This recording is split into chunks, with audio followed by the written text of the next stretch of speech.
that's one for the books again. Maraming ginagawang eksena sa Bata Quiapo na dito lang talaga nakikita. Parang wala kang pahinga. Daming eksena talaga. Grabe, parang big scenes lahat. So, galing. I mean, that's Bata Quiapo. Anong marinate kaya ni Marites? Ang nangyari? Basta ako, simple but tasty. Garlic butter lang ako lagi. With a lot of spice things. Yeah. Speak of a lot of spicy things, I put in a lot of spicy things in my lechon.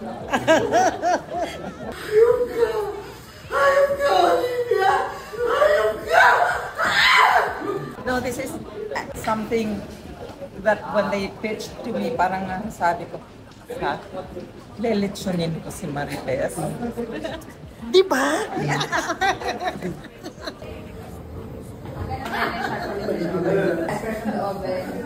Sabi ko, eto na, lahat ng nagmamahal kay Marites, pinagtulungan natin. Yan kasi, di ba sa tulan na rin yung ginawa ko sa kanya. Kung bipo ka na ng lahat talaga!